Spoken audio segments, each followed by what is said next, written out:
আমি কোথায় খাবো, কোথায় থাকবো? আমার তো সেই জায়গাটুকু আছে, মাটিটুকু আছে, আমি একটু সামনে দিয়ে থাকবো, সেরকম থাকার তো কোনো পরিস্থিতি পাচ্ছি না। কেন আপনাকে কি কেউ তাড়াচ্ছে এখান থেকে? না, তাড়াচ্ছে না, আমি কার দুয়ারে থাকবো? কিটা আমার খাতে দেবে, কিটা কি করবে? খাতে দিতে চাইও ভয় পাচ্ছে। আবার যদি কেউ কয় যে অবৈধ মানে খাতে দিচ্ছিস কে, জায়গা দিচ্ছিস কে, সেই জন্যই কেউ দিতে চাইও দিচ্ছে না।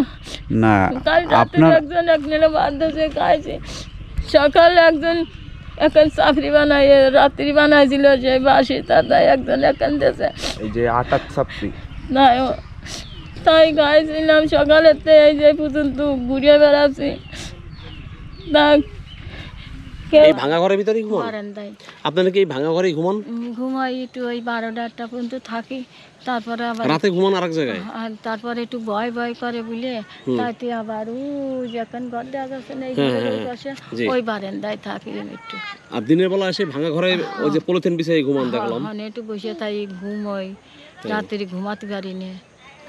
তারপর যখন একটু ঘুম আসে সারাদিন। আপনার নাতি তো আপনার শ্বশুর বাড়িতে গতকালকে আসছিল না? গেছে কবে? আজকে সকালে চলে গেছে না? তো তাদের শ্বশুর বাড়িতে কোনো ঝামেলা সমস্যা নেই? না না, তাকে ঝামেলা সমস্যা নেই। আমি বলেছি যে বাবা যদি অন্যায় করে থাকে তার সাজা সে খাটবে। মেয়ে তো আর কিছু জানে না, মাও জানে না, মেয়েও জানে না। মেয়ে কি বলে? মেয়ে তো আমিও যা বলতেছি, মেয়ে তো তাই বলছে যে নিশি দেখেন না, নেটে দেন না। মেয়েও চাচ্ছে বাবার শাস্তি যদি অন্যায় করে থাকে। আরেকটা বিষয় সেটা হচ্ছে এই যে আপনি মানে আপনাকে বাসা করে দিবে বা থাকার জায়গা করে দিবে, এরকম কেউ কি মানে আপনাকে এসে বলছে এই পর্যন্ত? বলে নাই, কেউ বলে না। সামাজিক সংগঠন থেকে অনেকে আসতেছে আপনাকে বাড়ি করে দেবে, সত্য? সত্য না, কেউ কি বলছে আপনার সাথে সরাসরি? এখনো কেউ বলি নেই, আর উপর শুনতেছি বলতেছে সব লোকে বলতেছে, কিন্তু আপনাকে যারা দিবে তারা কি বলে নাই? এখনো জানাইনি, আর যারা দেবে তারা এখনো আমার কিছু বলিনি।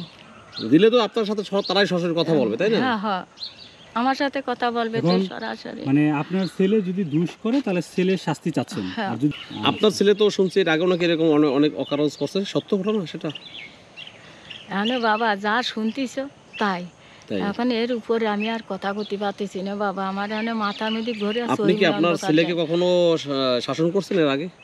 এর আগে আমি শাসন করছি, তখন কি করলি ছাউনেতে এই পর্যন্ত ভালো আইছিল। এখন তো আর কোনো জায়গায় কোনো কথা শুনিনি আমি, শুনছি।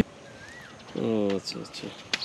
তো দর্শক দেখতে পাচ্ছেন হিটু শেখের মা তাকে 1200 খাবার দিয়েছে, মাছ, ডিম, চাল, কাঁচামরিচ, এই যে কাঁচা মাছ তাকে দিয়েছে, মুড়ি দিয়েছে, ডিম দিয়েছে, কাঁচামরিচ আরও ইত্যাদি অনেক কিছু দিয়েছে মানুষ। কারণ তার তো খাওয়ার কোনো এখন ব্যবস্থা নেই। তার 2 নাতি এবং তার ছেলে এবং ছেলের ওয়াইফ তারা এখন জেলে, সবাই তারা জেলে আছেন।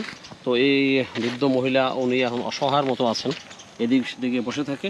এই যে দেখুন উনিও খুব অবস্থা খারাপ। টাকা দিছে কত? 3 জনে 300 টাকা। 3 জনে 300 টাকা দিছে না? মানে যারা দিছে তারা কি ঘটনা জানে? জানে না, বাংলাদেশ ছাইবে গেছে না, অসহায় মানুষ হিসেবে দিছে। উনি তো নির্দোষ, উনি তো অসহায় অবস্থায় আমারে দেশে আপনাকে দান করছে আর কি। তো এই হচ্ছে অবস্থা দেখুন। আসিয়ার দর্শক হিটু শেখ, তার মা হিটু শেখের মা এখন কিভাবে তার দিনকাল যাচ্ছে, কারণ তার যে বাড়ি ছিল সে বাড়ি তো তৌহিদি জনতা সেটা ভেঙে দিয়েছে। এখন তার জীবনকাল কেমন চলছে এটাই আজকে আমি আপনাদেরকে দেখানোর চেষ্টা করব। হিটু শেখের মা এখন তার দিনকাল কেমন চলছে, সে কীভাবে দিনগুলো পার করছে। তাহলে দেরি না করে ভিডিওটি শুরু করা যাক। হাসপাতালে 4 মাস ছিলাম। কতদিন আগে ভাঙছে? সদর হাসপাতালে 1 বছর। আচ্ছা, আপনার কি কোনো মানে ছেলে হচ্ছে 3 জন না? জি। মেয়ে কয়জন আপনার? একজন মেয়ে। কোথায় বিয়ে হয়েছে? বিয়ে হয়েছে কামারখালী ডুমায়। ওটা আপনার কি আসে না আপনাকে দেখার জন্য? আসে, সে মেয়ে আসে, দেখতে আসে, তার বিটার বউর সাথে গেছে। সে একা কোনো সময় আসতে পারবে না, সে আগের যুগের মেয়ে, একা আসতে পারবে না? না, সে পথ ঘাটে চেনে না। আচ্ছা। তো এই যে আপনার বাড়ি তো বিক্ষুব্ধ জনতা গুড়িয়ে দিয়েছে, তো এখন আপনার কি চাওয়া পাওয়া, এই বিষয়ে কি চান আপনি? আমি যাতে এই জায়গাটা থাকতে পারি, আমি সেইটুকুই দাবি করি আপনাদের কাছে, আর কিছুই দাবি করতেছি না আমি। আর আমার তো সব ধরিয়ে দিছি, তার যদি অপরাধ করে থাকে তার সেই সাজা সে খাটবে, আমি কিছুই আর বলতে পারবো না বাবা। খুব ভালো কথা বলছেন। তো এখন এই বাড়িটি তো আপনি এখানে জমি কতটুকু, আপনার টোটাল কতটুকু জমি আছে? এখানে টোটালে 5 শতক জমি আছে। জি, এই 5 শতক জমি এটা কি শুধু হিটু শেখের একার নামে? না না, আমার আছে। আপনার নামে? হ্যাঁ। হিটু শেখের নামে না? দিইনি এখন। আপনাদের আর কোনো বাইরে জমি আছে, ধারা জমি টমি না না বাবা, কিছু নাই? না, এই যতটুকু জমি শুধু এই বাড়ির জমি এতটুকুই? এতটুকুই, এর বাইরে কিছু নাই আপনাদের? না আর বাইরে কিছু নাই, এইটুকুই আছে। মনে করো রাজমিস্ত্রির কাজ কামও করে, 2 ছেলে নিয়ে ওই টুকটাক করে চলি আমি।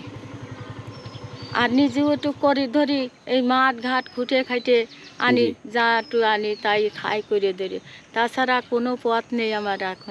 এখন সব বিষয় জুনাই চলে গেছে, আমার সব নিয়ে গেছে। এখন আমি আর কি করে খাবো? আমার এখন কোনো পথ নেই। এখন এই যে আমার চাইয়ে চিনতে ছাড়া আমার কোনো পথ নেই। এখন একটু আপনার কাপড় চাপড় কিছু সাথে নিয়ে বের করতে পারছিলেন নাকি? যে এই কাপড়খান বগলের তলে করে নিয়েছিলাম, আর একখান সাদা শাড়ি পরনে ছিল। এই দুটো শাড়ি নিয়ে বের হয়ে গেছেন বাসা থেকে? মানে তাহলে এই সন্তানের জন্য আপনার আজকে এই অবস্থা? এই অবস্থা বাবা। আপনি কেন এত পালিয়ে বেড়াবেন? আপনি আপনার এখানে তো আপনারও তো জমি আছে। পালাচ্ছি না আমি, যে একটু মনে করি যে রোজার মাসে 2 টাকা পয়সা আনতে হবে, আমার তো লাগবে, সময় লাগে না, তাই আমি একটু ঘুরে বেড়াচ্ছিলাম। মহিলারা আসতেছে কাছে আমার বাড়ি ফাঁসে আসলে তোর খাওয়াটা দিবানে, একজন কাছে আমার বাড়ি ফাঁসে আসলে তোর খাওয়াটা দিবানে, আমাকে বাড়ি ফাঁসে আসেনে, এরকম কয়ে কয়ে যাচ্ছে। তাও আমি যাচ্ছি না, যে বাড়ি থেকে আমি কোনে যাবো? আর বাড়িতে যদি কথার কথা কছি, তোমরা যদি আসো, আমারও তো পাচ্ছ না। আসেন, আপনি কোথায় থাকতেন?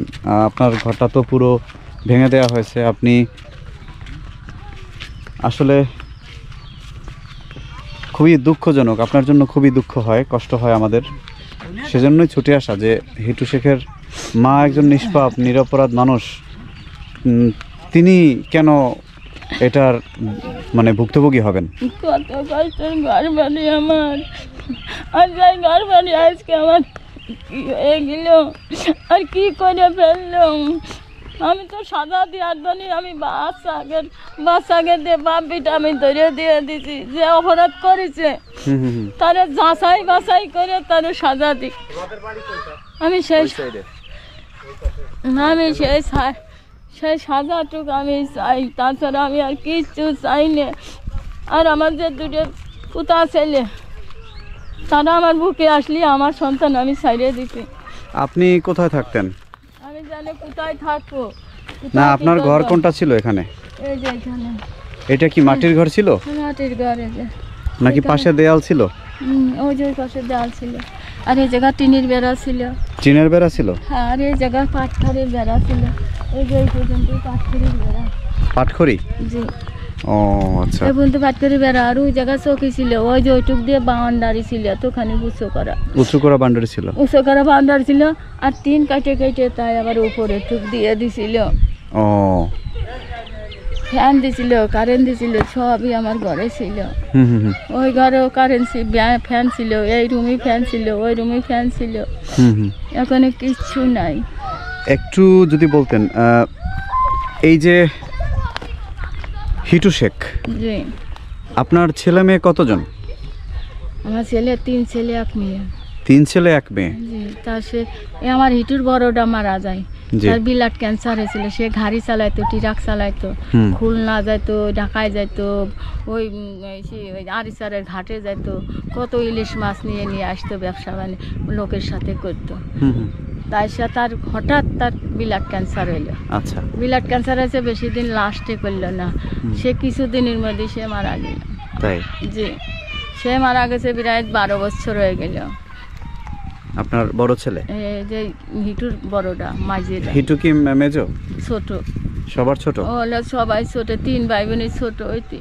আপনার মানে স্বামীর বাড়ি কি এটাই ছিল? না, স্বামীর বাড়ি ওই পাশে ছিল। হন্তে বিক্রি করে হনে ছিল 1.5 শতক জমি পাইছিলাম, শরিক সারা রয়েছে। আচ্ছা। মানে ওইটুকুর মধ্যে তো আমার একটু ঘর ওঠে না, তাই তো আমি হন্তে বিক্রি করে আমি এই জায়গা কিনেছিলাম। জায়গা কিনে তাই বাড়ি করেছি। আচ্ছা। তো একটা বিষয় জানতে চাই, সেটা হচ্ছে এইটা তো শুধু হিটু শেখ মানে নিজেরই নামে রেকর্ডীয় সম্পত্তি, নাকি আপনারও রেকর্ড আছে? আমার আছে। আপনার আছে? আপনার কি এই অংশ? হ্যাঁ, আমার হলো 3 শতক।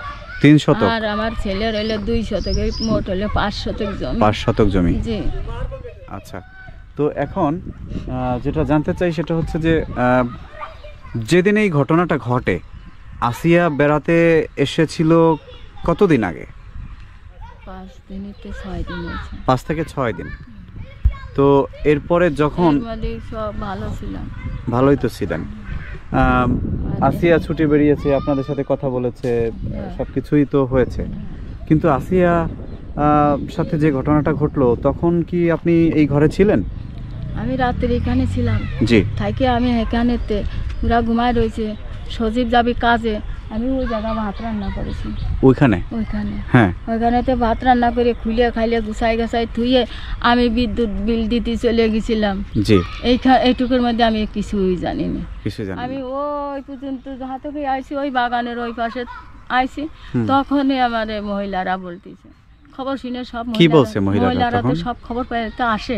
কি বললো? দেখবে তো ওরা বলতেছে তোমার বাড়ি তো বিশাল আকারে আগুন ধরে গেছে।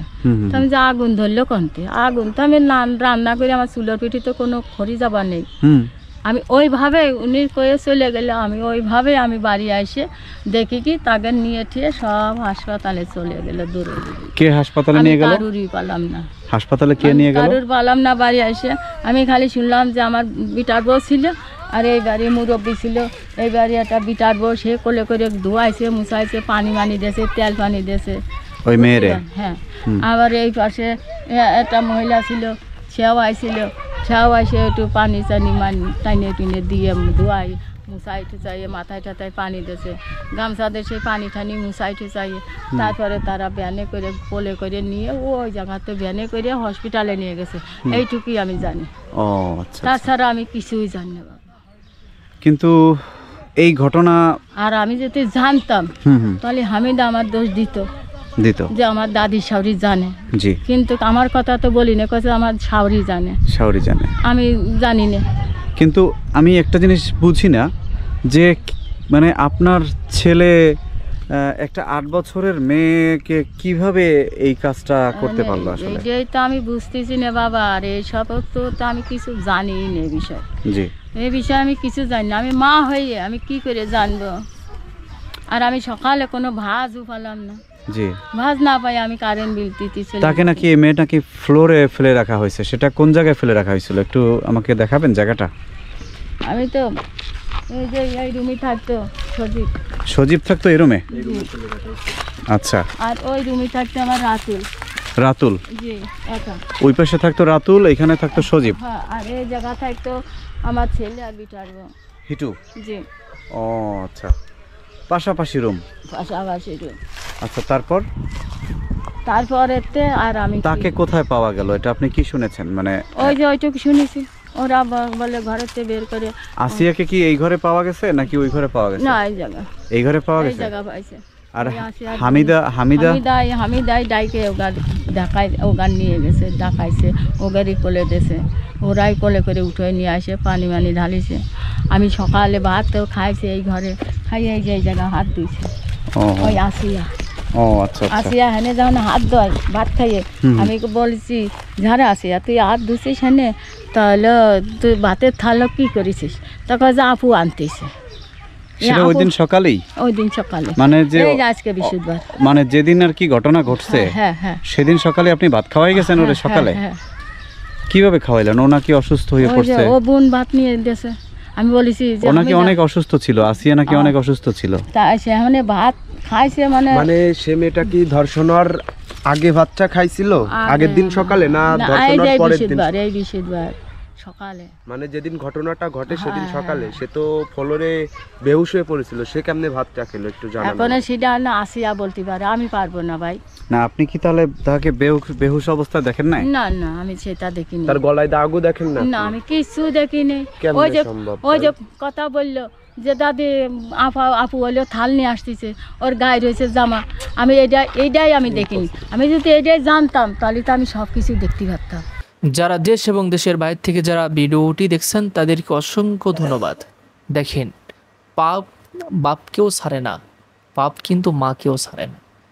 কারণ তার সন্তান যে অপকর্ম করেছে সেই শাস্তি কিন্তু তার সন্তানও পাচ্ছে, এমনকি তার জন্মমা যে জন্ম দিয়েছে যে মা, সেও কিন্তু সেই পাপের শাস্তি ভোগ করতেছে।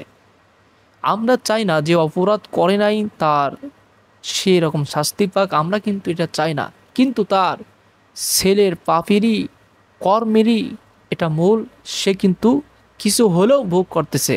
কারণ তার থাকার ঘর ছিল, এখন কিন্তু তার থাকার কোনো ঘর নাই, বাড়ি নাই, খাওয়ার মতো কোনো কিছু নাই। মানুষ যদি দেয় তাহলে সে কিছু খাচ্ছে, না হলে না। এভাবেই কিন্তু তার দিনগুলো চলে যাচ্ছে। সেজন্য এখান থেকে আমাদেরও শিক্ষা গ্রহণ করা দরকার। সন্তানগুলো মানুষের মতো মানুষ করতে হবে। শুধু সন্তান জন্ম দিলেই কিন্তু হবে না, সন্তানকে মানুষের মতো মানুষ করতে হবে, এরকম হিটু শেখের মতো না। সন্তানকে ভালো একটা মানুষের মতো মানুষ করতে হবে, যাতে বিবেকবান মানুষ হয়। সেজন্য আমরা চাই হিটু শেখের মা এরকম মানুষের বাড়ি পড়ে থাকুক, এরকম আমরা চাই না। আমরা চাই তার পাশে মানুষ সাহায্য করুক, তাকেও দেখুক, কারণ সে অসহায় মানুষ, সে একজন বৃদ্ধা মানুষ। আমরা চাই না সে যে এরকম গাছতলায় জায়গায় জায়গায় পড়ে থাকুক, আমরা চাই না। আমরা চাই তাকে একটা থাকার একটা ঘর করে দেওয়া হোক এবং সবাই যেন তার পাশে দাঁড়ায়। আর যে অপরাধ করেছে তার অবশ্যই শাস্তি আমরা চাই।